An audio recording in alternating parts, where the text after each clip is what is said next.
Aleluya. Todos están hasta atrás, ¿eh? Sean todos bienvenidos, hermanos, a la casa del Señor. Aleluya. Algunos no los habíamos visto. Hermana María, hermana Trejo, bienvenida. Amén. Aleluya. Andaban de vacaciones, ¿verdad? Qué bueno. Aleluya. Vamos a orar, hermanos, en esta hora. Gracias, Señor, te damos por el privilegio que nos das de estar en tu casa. Gracias, Señor, por tantas bendiciones. Al abrir tu palabra ahora, Señor, ayúdanos, Padre, que podamos recibir lo que tú tienes para nosotros en esta noche. Permite que nuestros corazones, Señor, estén abiertos, dispuestos a recibir lo que tú tienes para nosotros, Padre. Gracias. Gracias, Señor. Te alabamos, te bendecimos, Señor, y te glorificamos, Padre. En Cristo Jesús lo pedimos. Amén. Aleluya. Pueden sentarse, hermanos. Saludamos a Juan Carlos también esta noche con la familia. Amén. Aleluya. Algunos hermanos no están con nosotros, pero bueno, este es el primer viernes de este año. Y hermanos, en esta noche vamos a empezar una serie de enseñanzas que le he llamado Viviendo en los Últimos Días. Y esta es una serie, hermanos, basada en un pequeño libro de la Biblia llamado Primera de Tesalonicenses. Y quiero animarles, hermanos, a que no falten. Quiero pedirte que traigas tu Biblia, porque vamos a ir verso por verso en este libro. Y también trae algo, una libreta, alguna cosa para que tomes notas. Si algo llama tu atención, apúntalo. Yo siempre he dicho, ¿verdad? Si haces eso, al final de esta serie vas a tener un comentario propio, tuyo, del libro de Primera de Tesalonicenses. Así que es muy importante esto. Yo creo que estés muy atento porque esto es algo muy importante. Antes de adentrarnos en esta epístola, hermanos, es importante saber algunos hechos acerca de Primera de Tesalonicenses. En primer lugar, este es uno de los libros más antiguos del Nuevo Testamento.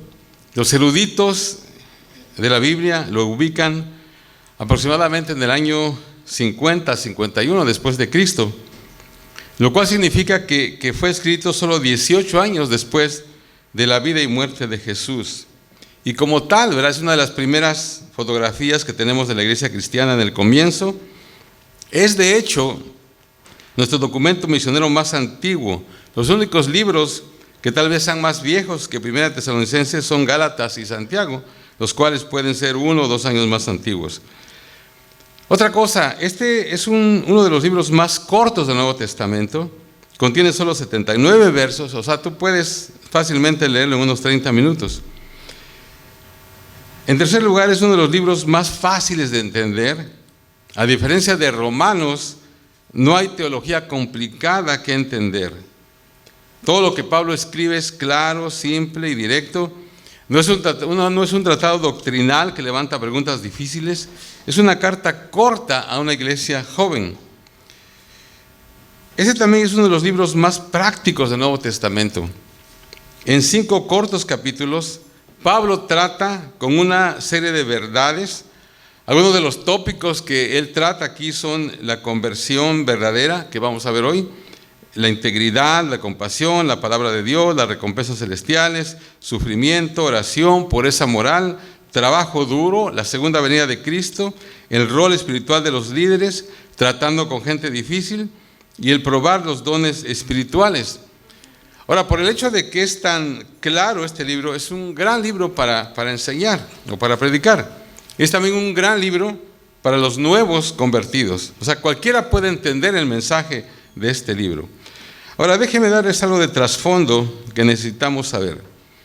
Allí en Hechos 17, del 1 al 9, se registra la historia de la fundación de la iglesia de Tesalónica. La ciudad de Tesalónica era un puerto marítimo en la antigua Grecia, y como tal, era un lugar importante para cruzar cuando se viajaba de este a oeste. El puerto contenía un gran espacio que atraía barcos de cada lugar del mar Mediterráneo. La famosa Vía Egnatia, que era un sistema de carreteras. Era un sistema de carreteras que conectaba Roma con Asia hacia el este. Pasaba a través de Tesalónica. Por lo tanto, era un centro estratégico.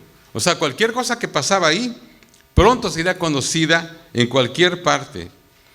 La población consistía en 4 grupos principales: griegos, romanos, judíos y orientales. La mayoría de la gente eran personas que adoraban ídolos paganos.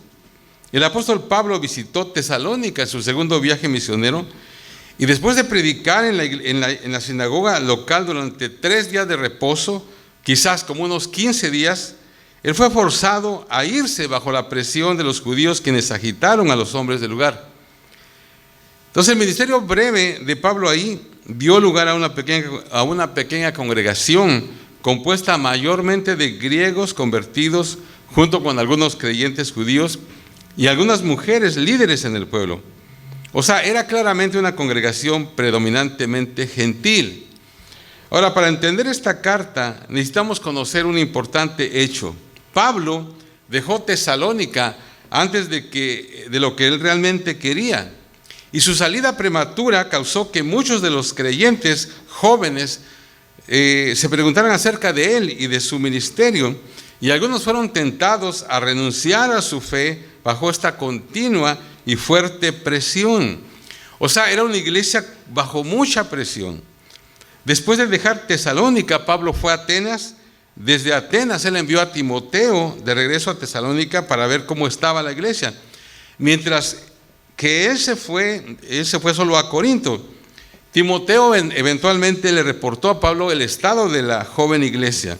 Evidentemente, él le dijo a Pablo que la iglesia estaba haciendo las cosas bien, pero que estaba bajo una intensa presión a rendirse. O sea, se habían esparcido ciertos rumores acerca de la salida tan precipitada de Pablo. Y aunque Pablo quería regresar, las circunstancias lo detuvieron. Por lo tanto, él escribió una carta de ánimo a esta joven iglesia, y esta es la carta que vamos a estudiar, primera de Tesalonicenses. Ahora, esta carta, hermanos, revela el corazón de Pablo más que ninguna otra carta que él escribió. Siempre he dicho esto, ¿verdad? Si tú quieres saber lo que Pablo creía, lee Romanos. O sea, Romanos, ya hemos estudiado un poco el libro de Romanos, vamos a volver otra vez, y ese sí está pesado, ¿verdad? Entonces, si quieres saber lo que creía, lee Romanos. Pero si tú quieres saber cómo era él como persona, entonces lee Primera de Tesalonicenses. Fíjense, la carta empieza de esta manera, y vamos a entrar ahí. Pablo y Silvano a Timoteo, a la iglesia de los tesalonicenses en Dios, el Padre y en el Señor Jesucristo. Gracia y paz sean a vosotros, de Dios nuestro Padre y del Señor Jesucristo.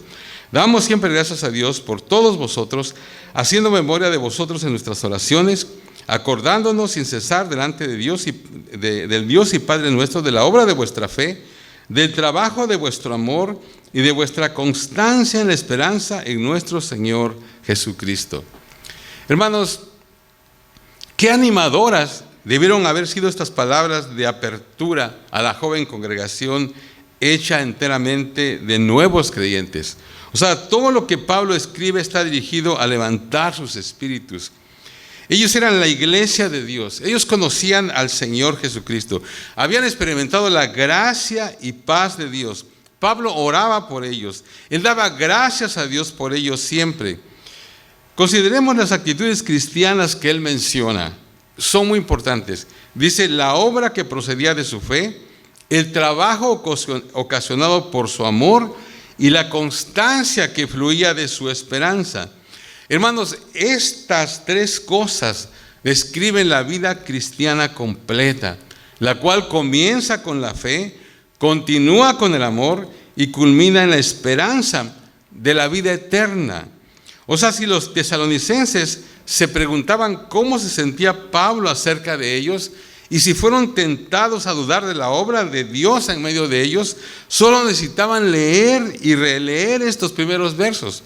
Dios había estado obrando poderosamente en esas pocas semanas en Tesalónica, y Pablo hace ese hecho abundantemente claro. Entonces, con eso como introducción, los siguientes versos tratan con el tema de la conversión de estas personas. paso a paso, Pablo menciona cómo estos antiguos paganos llegaron a ser seguidores devotos del Señor Jesucristo. Fíjense, hermanos, en uno de sus libros, un autor llamado Leo Ogive dice lo siguiente: la gran necesidad de hoy en día es la conversión de gente religiosa, quienes, aunque creen en Dios, se están apartando en lugar de acercarse a Él. Y él sigue diciendo que la conversión auténtica siempre viene en respuesta al llamado de Dios y siempre resulta en una reorientación radical de toda la vida. O sea, cambia nuestra dirección y ese cambio resiste la prueba del tiempo. Y eso es lo que les había pasado a los tesalonicenses.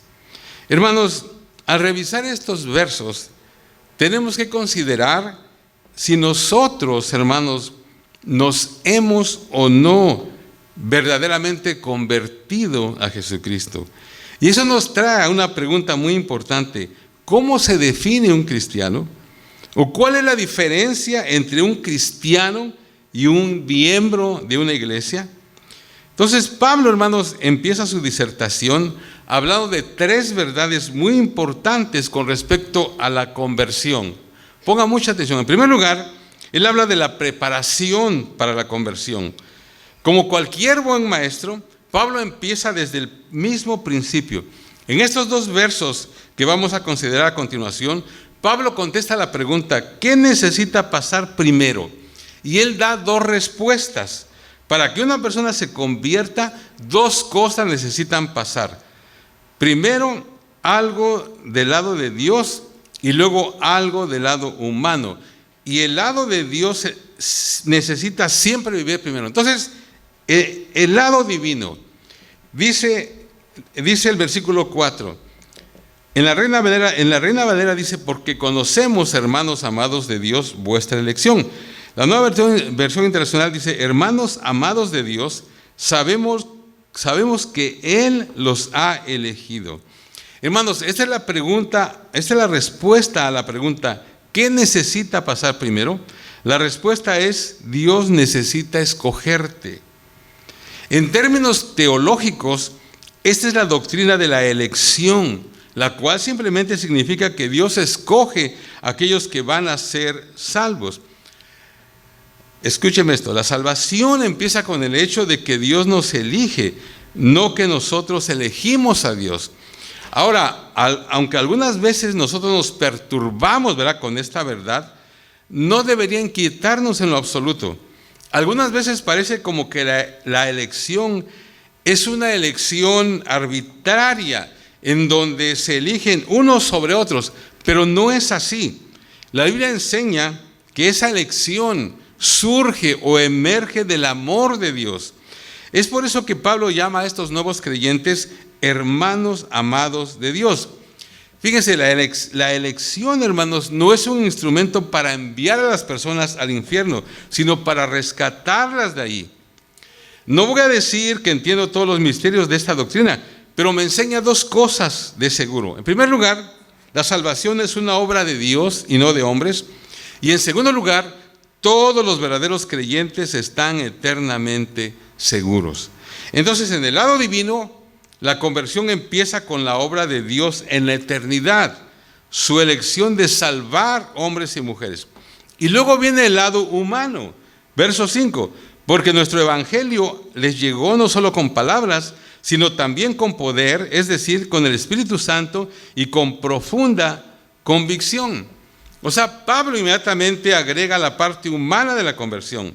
La elección de Dios fue hecha efectiva a través de la predicación del evangelio a los tesalonicenses.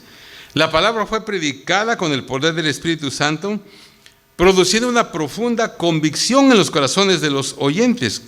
Cuando él dice no con palabras solamente, él quiere decir que él no simplemente memorizó alguna presentación evangelística o algún mensaje cualquiera. Tampoco se apoyó en la astucia o en su manera de hablar bien para convencerlos. Déjenme hacerles una pregunta. ¿Alguna vez ustedes se han preguntado ¿por qué dos personas pueden escuchar el mismo mensaje y responder de maneras opuestas? Sucede, hermanos, porque uno oye las palabras, mientras que el otro oye el mensaje. O sea, es el Espíritu Santo quien toma las palabras humanas en la predicación y hace que adquieran vida dentro del corazón humano. Esto es, hermanos, lo que nos anima a nosotros los predicadores al predicar, porque nunca sabemos cómo va a responder la gente.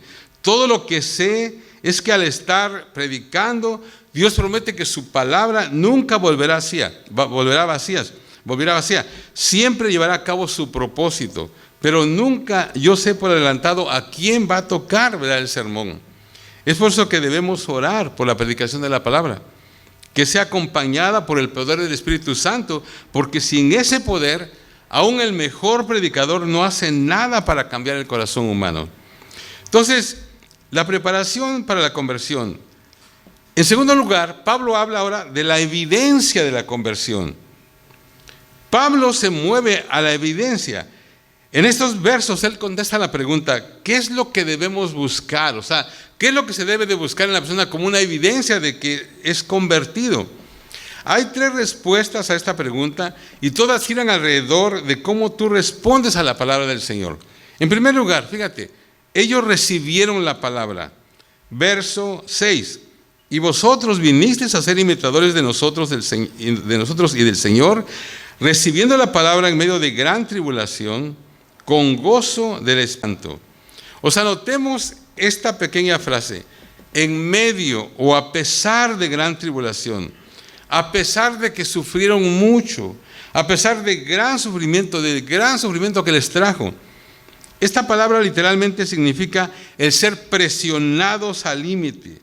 Tiene la idea de estar debajo del dedo de una persona, sintiendo la presión, empujándote hacia abajo.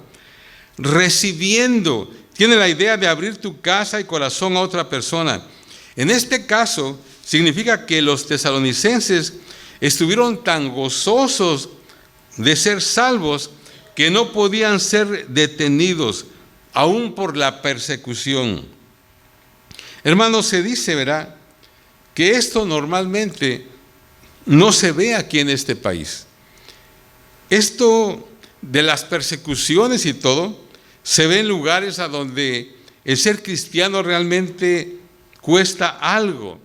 Países como Haití, India, Rusia. Las personas que han estado de misioneros en esos lugares testifican que ellos han visto en esas personas un gozo más profundo que aquí en este país. Aquí, hermanos, muchos tendemos a tomar nuestras bendiciones a la ligera. O sea, en esos lugares, cada día es un regalo de Dios y cada domingo es una celebración en medio del sufrimiento. Entonces, la conversión verdadera significa que tú continúas siguiendo a Cristo, aun cuando la situación se torna difícil. Entonces, ellos recibieron la palabra. En segundo lugar, ellos vivieron la palabra. Dice el verso 7, de tal manera que habéis sido ejemplo a todos los de Macedonia y de Acaya que han creído. Tesalónica, hermanos, era la ciudad capital de la provincia de Macedonia. Entonces, cualquier cosa, como dije al principio, cualquier cosa que pasaba ahí eventualmente se esparcía a través de la región. Dice, de tal manera que habéis sido ejemplo. Otra versión dice, habéis sido modelo. Esa palabra modelo es la palabra griega tupos, la cual literalmente se refiere a la impresión dejada por una pieza de metal cuando es imprimida en el barro. Aquí hay un gran secreto, hermanos, del evangelismo. O sea, la mejor manera de ganar a otros es por el ejemplo de tu propia vida cambiada. Recordemos lo que Jesús dijo al hombre que quería seguirlo. ¿Se acuerdan? Ahí Marcos, vete a tu casa y a los tuyos y cuéntales cuán grandes cosas el Señor ha hecho contigo. O sea, el testimonio. Todos sabemos, ¿verdad?, que un cliente satisfecho es la mejor promoción para cualquier producto. El mejor lugar para ti de hacer un impacto para Cristo es en donde estás. O sea, no tienes que ir a lugares lejanos para ser misionero. Tú puedes empezar viviendo para Cristo y mostrando a otros la diferencia que Él hace en tu vida diaria. Entonces estoy hablando de la evidencia de la conversión de estos tesalonicenses. Ellos recibieron la palabra, ellos vivieron la palabra, y en tercer lugar ellos hablaron la palabra. Verso 8, porque partiendo de vosotros ha sido divulgada la palabra del Señor, no solo en Macedonia y Acaya, sino que también en todo lugar vuestra fe en Dios se ha extendido, de modo que nosotros no tenemos necesidad de hablar nada. Fíjense, hermanos, qué tremendo esto. Pablo solamente estuvo unos días ahí, pero estas gente, fíjense todo, le está diciendo, partiendo, dice, de vosotros ha sido divulgada la palabra, de modo que no tenemos necesidad de hablar nada. Hay una palabra muy especial en este verso. Cuando Pablo dice que el mensaje ha sido divulgado, él usa un término que viene de una orquesta. Significa darle un golpe fuerte al platillo. O sea, al compartir los de Tesalónica a Cristo, el mensaje resonó, retumbó a través de la región entera. En otras palabras, lo que pasaba en Tesalónica era rápidamente esparcido a toda la región. Un comentarista dice lo siguiente: los tesalonicenses tocaban Diana y toda la provincia se levantaba. Aquí entonces, hermanos, está la evidencia de conversión claramente explicada. En primer lugar, tú recibes gozosamente la palabra de Dios, luego tú la incorporas a tu diario vivir. Mientras lo haces, el mensaje del Evangelio resuena en cada dirección y aquellos alrededor de ti empiezan a sentarse y a poner atención. O sea que ellos recibieron la palabra, ellos vivieron la palabra y ellos hablaron la palabra. Ahora, en tercer lugar, Pablo ahora habla del testimonio de la conversión. Nuestro pasaje contiene una verdad final concerniente a la conversión. Los versos 9 y 10 responden a la pregunta: ¿cómo sucede? Esto es en donde la verdad necesita volverse personal para mí y para ti. Estos dos versos han sido llamados de manera correcta las tres etapas o tiempos de la vida cristiana. Describen el pasado, el presente y el futuro de aquellos que han sido convertidos. Entonces, en primer lugar, el pasado. Verso 9. Porque ellos mismos cuentan de nosotros la manera en que nos recibisteis y cómo os convertisteis de los ídolos a Dios para servir al Dios vivo y verdadero. Hermanos, en el caso de los tesalonicenses, esto fue una verdad literal. Ellos habían sido adoradores de ídolos antes de venir a Cristo. Entonces, de repente sus vidas fueron dramáticamente transformadas. ¿Cómo pasó? Dice, ellos se volvieron a Dios. Esto es lo que significa la conversión. De eso se trata. La Biblia algunas veces usa el término arrepentimiento para describir este acto. En el Antiguo Testamento hay dos palabras hebreas para arrepentimiento. La primera palabra es nacham. Significa el dar vuelta o el cambiar de mente. Nacham. Cuando tú ves la palabra arrepentimiento en el Antiguo Testamento, usualmente se traduce de esa palabra, nacham. La segunda palabra es la palabra sub, S-U-B. Es usada más de 600 veces en el Antiguo Testamento y se traduce por palabras como darse vuelta, buscar, restaurar. Es muy importante porque seguido vemos las frases, la vemos, ¿verdad? La vemos en frases como volverse a Dios de todo tu corazón. Ahora, cuando venimos al Nuevo Testamento, hay una palabra que necesitamos conocer, bueno, ya ustedes la conocen, es la palabra griega metanoia, que significa cambiar, un cambio de mente, cambiar la manera de pensar. O sea que el arrepentimiento fundamentalmente significa cambiar tu mente acerca de algo. Tiene que ver con la manera en que piensas acerca de algo. Tú has estado pensando de una manera, ahora tú piensas de manera opuesta. Eso es arrepentimiento, un cambio de mente. O sea que antes, ¿verdad? Tú pensabas, por ejemplo, del dinero de cierta forma, ahora piensas de manera diferente. Del sexo pensabas de una manera, ahora piensas de una manera. O sea que es un cambio de mente. El arrepentimiento, metanoia, en el griego, ¿verdad? Es lo que se usa en el Nuevo Testamento. El arrepentimiento es un cambio en la manera en que pienso, que me guía a cambiar la manera en que vivo. O sea, cuando tú realmente cambias tu mente acerca de algo, eso va a cambiar la manera en que piensas acerca de ello, en que hablas de ello, en que sientes de ello. Entonces quiero decir que el verdadero arrepentimiento es más que un pequeño juego que haces en tu mente. El arrepentimiento es un cambio decisivo de dirección. Es un cambio de mente, el cual te lleva a cambiar de pensamiento, lo cual te lleva a cambiar de actitud, lo cual te lleva a cambiar de sentimientos, lo cual te lleva a cambiar de valores, lo cual te lleva a cambiar el camino en que diriges tu vida. Entonces, la primera etapa de la vida cristiana es el pasado.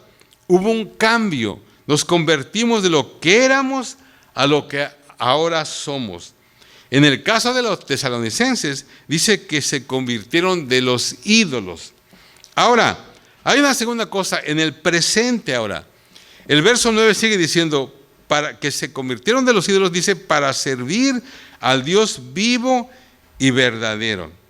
O sea, la conversión fundamentalmente envuelve un cambio de dioses, en donde antes tú servías al pecado y al yo, ahora tú sirves al Dios vivo y verdadero. Donde antes te inclinabas a los ídolos del placer, el poder, ganancia material y aprobación mundana, ahora te inclinas ante Jesucristo. Donde antes servías a los dioses muertos de este mundo, ahora sirves al Dios viviente. Esto, hermanos, en muchas maneras resume toda la vida cristiana. Estamos aquí para servir a Dios día a día y momento a momento. Somos sus siervos, puestos aquí para hacer su voluntad, actuando en su lugar, siempre buscando su mejor interés y esperando siempre agradarlo. O sea que eso es en el presente. Ahora, la tercera cosa es ahora en el futuro. Verso 10. Y esperar de los cielos a su Hijo, el cual resucitó de los muertos, a Jesús, quien nos libra de la ira venidera. Hermanos, este es el estado futuro de la vida cristiana. Nos volvemos, servimos y esperamos el retorno de Jesús. Esto nos dice, hermanos, que la segunda venida no es simplemente alguna doctrina, la cual podemos creer o no, dependiendo de nuestra preferencia. Es la motivación fundamental de toda la vida cristiana. Entonces, quiero ir resumiendo. La conversión, entonces, empieza cuando tú te vuelves a Dios. No es ni más ni menos que un retorno intencional de nosotros a Dios. Ahora, porque esto es intencional, no sucede por accidente, tampoco sucede automáticamente, tampoco alguien puede volverse por ti. O sea, tú por ti mismo necesitas volverte a Dios. Nadie puede hacer esa decisión por ti. La conversión también significa volverse de tus ídolos al Dios vivo y verdadero. Tú puedes tener a tus ídolos o tú puedes tener a Dios, pero no puedes tener a ambos. Para los tesalonicenses esto era verdad literalmente, ya que la religión de los griegos estaba llena de diferentes dioses. Todos los dioses heroicos que supuestamente habitaban en el monte Olympus no eran nada más que ídolos despreciables. La religión levantada sobre esos ídolos era desagradable, era obscena, era perversa, generaba temor, venganza, inmoralidad, culto a los demonios y esclavitud. Esta idolatría era el fundamento del gobierno, la religión, el entretenimiento, los clubes sociales y la labor de cada día. Se había metido en cada aspecto de la sociedad. Entonces, para el cristiano, el rechazar todo eso y seguir a Jesús significa rechazar el fundamento mismo de la sociedad. Pero eso es lo que Jesús nos llama a hacer y fue lo que los tesalonicenses hicieron. Ahora es importante, hermanos, recordar, porque estos literalmente, ¿verdad?, adoran ídolos, pues de madera, de piedra, de metal. Pero es importante recordar que no todos los ídolos son hechos de madera o piedra o metal. Nosotros, hermanos, tenemos nuestros propios ídolos hoy en día, solo que son más sofisticados, ¿verdad? Pero son ídolos de todos modos. Un ídolo es cualquier cosa en el mundo al cual miramos como lo más preciado para nosotros.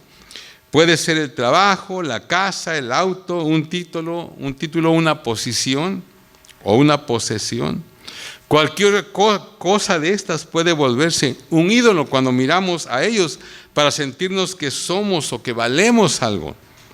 Recuerda, el pecado no está en la madera o el metal o la piedra. Estas cosas fueron y son moralmente neutrales. Es el significado o el valor que le damos lo que lo lleva a ser pecaminoso. Entonces, en ese sentido, cualquier cosa puede fácilmente volverse un ídolo. Entonces, ¿qué es lo que este pasaje nos dice, hermanos?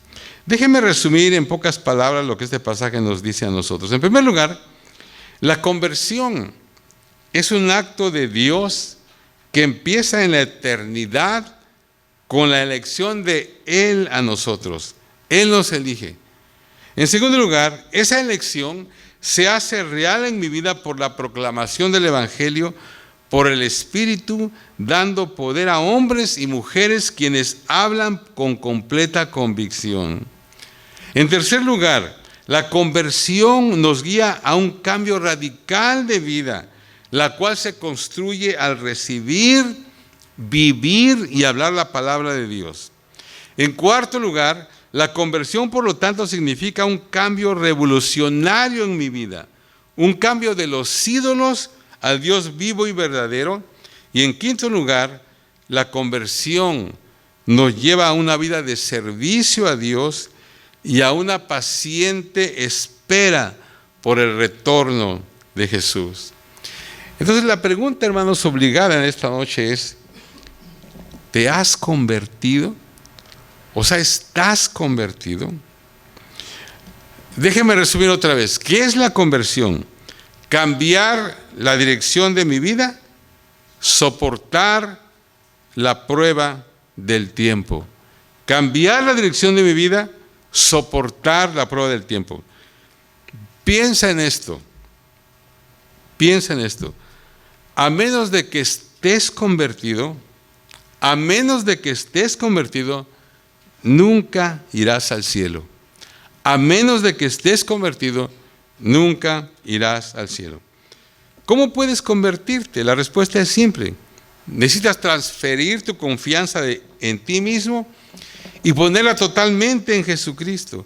Necesitas confiar completamente, plenamente en Jesucristo como tu Señor y Salvador.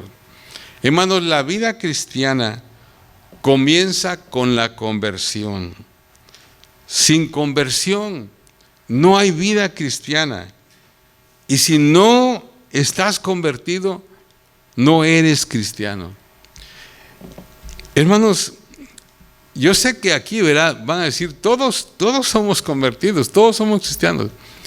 Pero yo por eso le puse esta serie, Viviendo los últimos días, a los últimos tiempos. Porque hoy más que nunca necesitamos estar seguros, hermanos, de que estamos en el Señor. Y en esta noche yo te he explicado, yo creo, lo más que es la conversión. Otra vez, la vida cristiana comienza con la conversión. Sin la conversión no hay vida cristiana. Y si no estás convertido, no eres cristiano. Pues ya, ¿cuál es la diferencia entre ser cristiano y asistir a una iglesia? Realmente sí hay una diferencia. Déjenme terminar leyéndoles algo. Nació en 1725, hijo de un capitán marítimo inglés. A la edad de 11 años fue al mar por primera vez. Fue forzado a unirse a la fuerza naval. Trató de escaparse, pero fue arrestado en el oeste de África. Se convirtió en esclavo de la esposa de un tratante de esclavos. Durante años vivió en el hambre y la miseria. Eventualmente llegó a ser capitán del barco de esclavos, llevando africanos negros al Mediterráneo y al oeste de la India. En 1747, él abordó un barco para Inglaterra, pero una violenta tormenta en el Atlántico Norte golpeó al barco, el cual se empezó a llenar de agua. Parte de la madera del barco estaba muy dañada. Una nave ordinaria se habría hundido de inmediato, pero la carga que esta llevaba le permitió seguir a flote. En medio de la lucha por salvar la nave, el joven se dijo a sí mismo, casi sin pensar: si esto no funciona, el Señor tenga misericordia de nosotros. Por sus propias palabras, ese fue el primer deseo de misericordia que había sentido en muchos años. Ese fue el punto de que cambió su vida. Él dejó el negocio de esclavos y entró al ministerio en Olney, Inglaterra. Pronto llegó a ser conocido como un gran predicador que traía enormes multitudes. Escribió 300 himnos, muchos de los cuales ya han sido olvidados, pero algunos de ellos aún se siguen cantando, como cuán dulce es el nombre de Jesús. Y uno de esos himnos es quizás el más famoso himno de todos los tiempos. Alrededor del mundo, millones lo cantan en docenas de idiomas. El título es Amazing Grace. Quiero que lo cante Rutita unas 2 veces, solamente una estrofa, y voy a explicar algo de este canto. Amazing grace, how sweet the sound that saved a wretch like me. I once was lost, but now I'm found. I was blind, but now I see. Si quiere cantarlo usted también.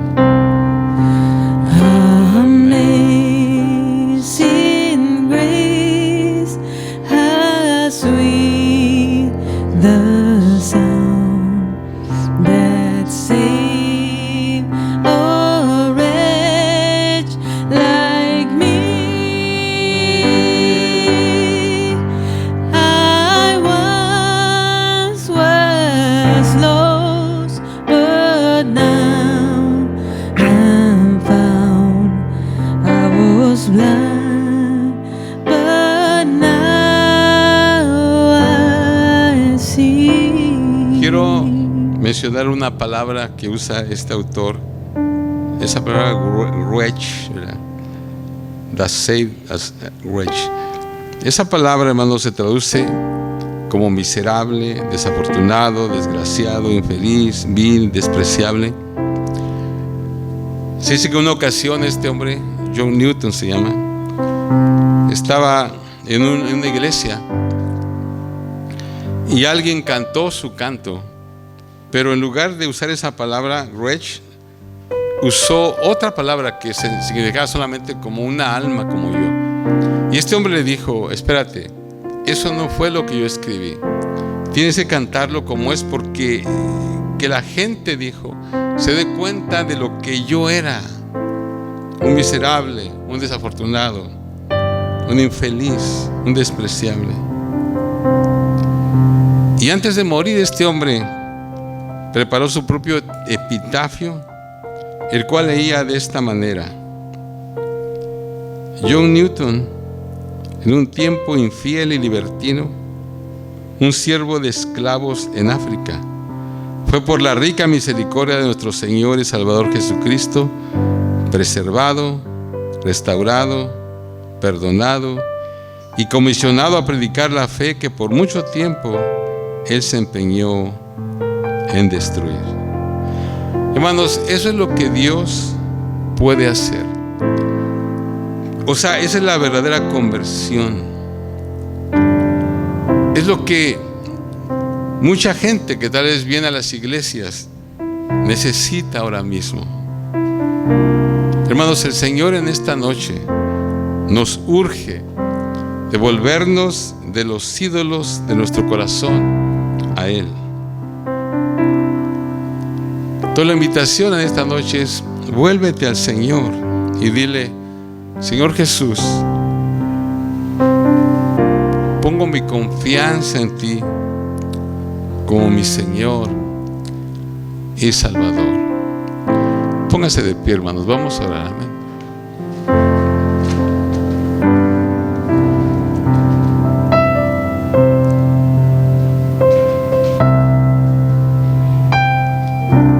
Quiero pedirte que permitas que el Espíritu Santo escudriñe tu corazón. Y si tienes algo que decirle, tienes algo que, o sabes que Él está tratando algo contigo en esta noche, no salgas de este lugar sin arreglar esa situación.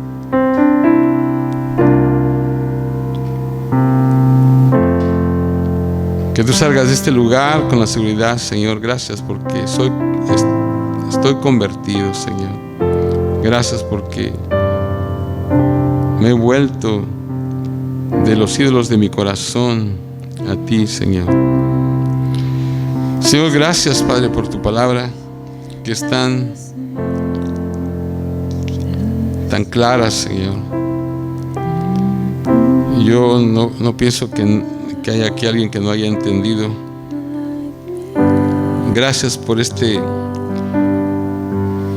introducción, por este tema de hoy, Señor. Yo sé que tiene muchos más que enseñarnos a través de este libro. Permite que, Señor, hagamos un compromiso de estar, Señor, aquí para escuchar todo lo que tú tienes que decirnos.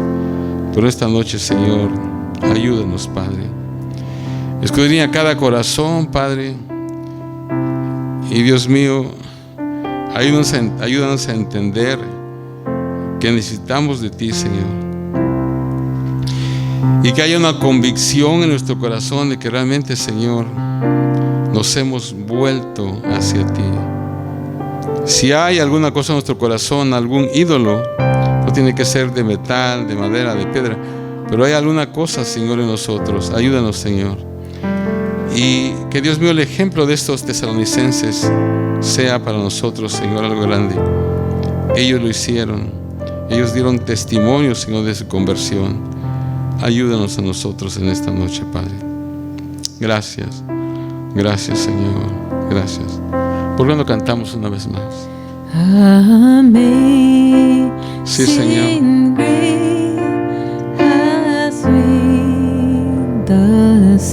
Sí, Dios. Save a wretch like me. Sí, Señor. I was lost, but now I'm found. I was blind, but now I see. Amazing grace, how sweet the sound that saved a wretch like me. I once was lost, but now Sí, oh Dios. I'm Gracias, found. Señor. I was blind, but now I see. I was blind, but now I see.